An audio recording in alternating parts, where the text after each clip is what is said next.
parlez-moi de cette affaire d'énergie, parce que je n'y comprends rien, puisque je vous ai reçu l'autre jour, et j'ai appris que l'électricité allait baisser. Si vous voulez bien, en termes de transition, je voudrais parler de censure liée à l'énergie. Parce que vous avez le pendant de tout ce que vous avez dit avec une officine qui s'appelle Quota Climat. Directeur de publication de transition et énergie, je le précise. Voilà. Fabien Bouglé. Dans Transition Énergie, on parle d'une officine qui s'appelle Quota Climat, qui a été financée et qui est financée par la filière éolienne.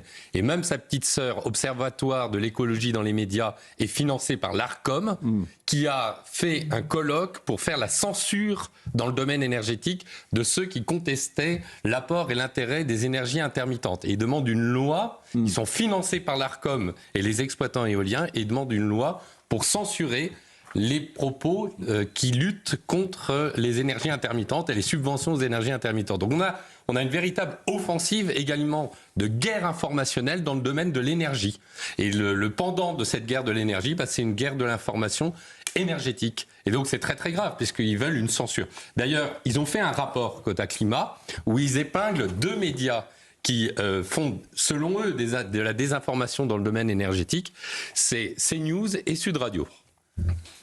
Et vous êtes cité évidemment dedans. Alors, dites-moi, est-ce que notre facture va augmenter ou pas? Parce que ça intéresse les spectateurs. Alors ça, c'est formidable. Parce que là, on a vraiment la précipitation énergétique du gouvernement, puisque ça fait 15 jours, 3 semaines qu'on parle de l'augmentation de la facture d'électricité et notamment des problèmes de taxes qui servent à financer les éoliennes. Et comme il faut réagir parce qu'ils sentent qu'il peut y avoir une crise sociale extrêmement forte, alors je rappelle une chose toute simple, la facture d'électricité, c'est 1/3 d'électricité et 2/3 de taxes. Et dans ces 2/3 de taxes, vous avez 1/3, c'est pour financer la TVA et les subventions aux éoliennes, ça s'appelle l'accise. Alors ils se sont dit, on va trouver une technique, on va baisser la taxe, l'accise, dans la facture d'électricité pour répondre à la contestation populaire sur la facture d'électricité. Mais ils ne suppriment pas les subventions aux éoliennes. Ces fameux 10 milliards qui financent les éoliennes, les panneaux solaires, le biogaz et toutes les énergies subventionnées. Donc pour maintenir ces 10 milliards, il faut bien le trouver ailleurs.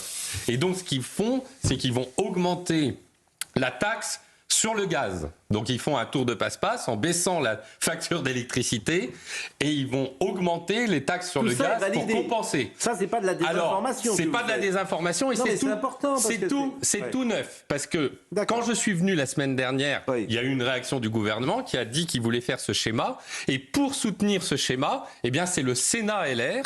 Ce sont les Républicains qui ont déposé ce samedi soir un amendement pour la loi de finances. Et Pascal Praud, ce sont les Républicains. Donc c'est les LR qui jouent à ça. Exactement, parce qu'en fait, il faut comprendre une chose, c'est que le gouvernement... Mais quel est l'intérêt des LR ?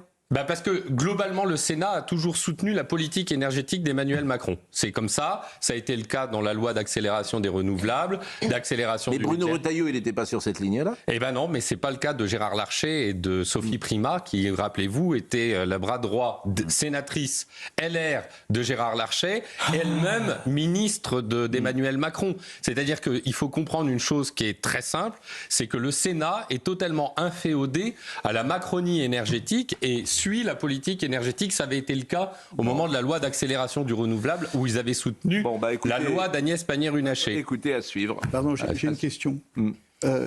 On avait parlé des EPR, d'accord, qui devaient donc permettre, par ces petits réacteurs nucléaires, enfin petits, je sais pas si... Les EPR, c'est des gros réacteurs, c'est pas les petits réacteurs modulaires.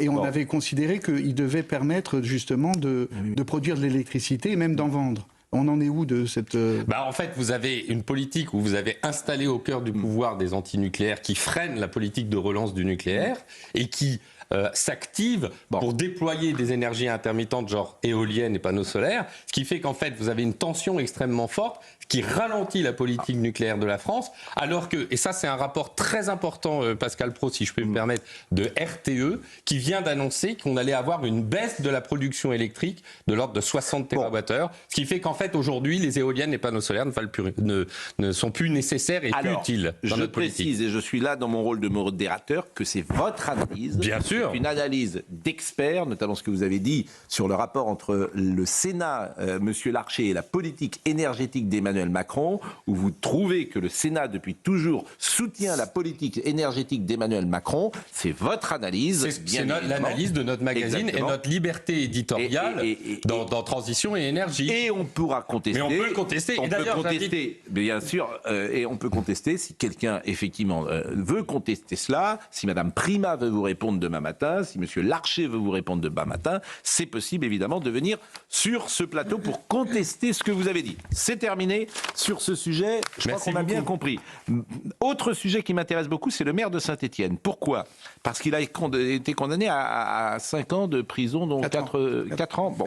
Et l'exécution provisoire a sauté. Et c'est ça qui m'intéresse, puisque vous êtes avocat, et ça devient maintenant la règle, manifestement. Alors, c'est une histoire un petit peu compliquée. Je vais essayer de vous la résumer extrêmement rapidement. Le jugement donc est tombé hier, jugé coupable de chantage.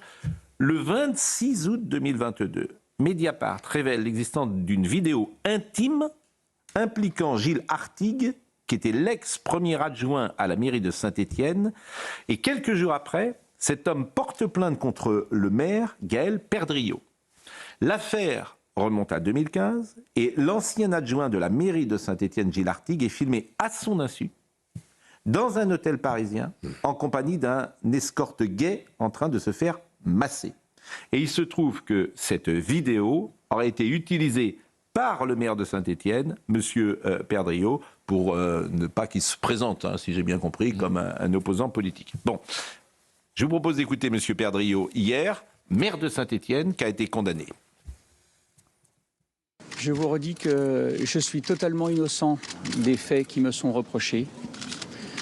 Cette décision est incompréhensible. Et bien entendu, j'ai demandé à mes avocats de faire appel immédiatement face à ce que je vis comme une terrible injustice. Je vous propose d'écouter à présent Gilles Artigue, je rappelle qu'il était l'ancien premier adjoint de Gaël Perdriau à la mairie de Saint-Étienne. Il était centriste, il était vu comme un point important dans la majorité municipale et donc un possible rival politique à l'avenir. Écoutez Monsieur Artigue. La justice s'est passée. Maintenant, tous les Stéphanois connaissent la vérité des faits et ses conséquences. Ils savent précisément ce que j'ai vécu pendant 10 ans. Et j'espère que c'est maintenant terminé, qu'on pourra tourner cette page, qu'il n'y aura pas de suite. C'est très important pour ma famille et également pour la ville de Saint-Étienne qui a été, je pense, bien salie pendant tout ce temps. Comme vous le savez, j'ai envisagé de mettre fin à mes jours. Mais bon, aujourd'hui, je pense que je vais pouvoir me reconstruire.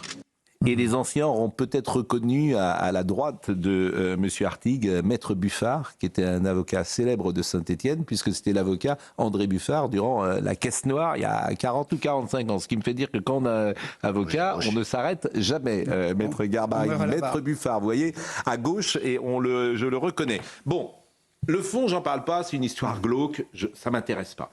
En revanche, l'exécution provisoire, ça m'intéresse. Elle n'a pas été prononcée. Ah si, là, il est en prison.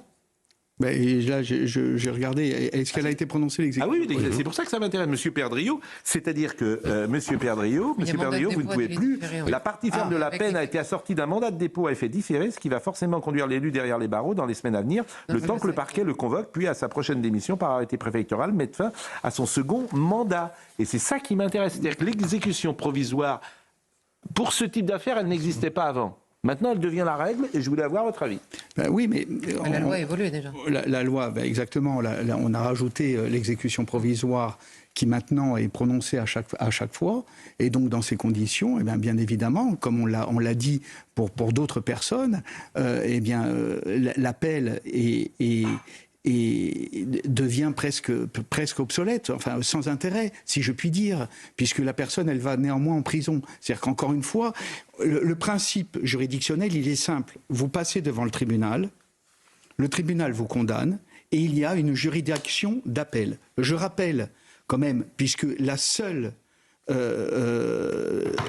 cour qui n'avait pas la possibilité d'appel, c'était la cour d'assises, qui pourtant prononçait les peines les plus graves du code pénal. Il y a 25 ans. Il y a eu une modification qui a fait que maintenant on peut faire appel d'une décision de cour d'assises. C'est pour vous dire l'importance de l'appel.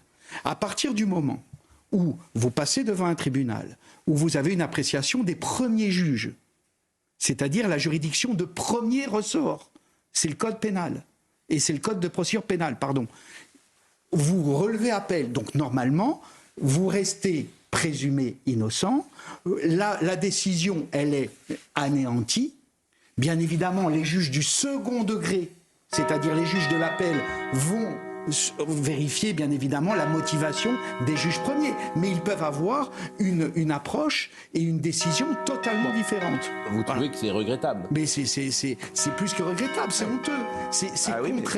C'est contraire à la justice, point. Et ce n'est pas se prononcer sur le fond que de dire ça, je tiens à le dire, pour une affaire particulièrement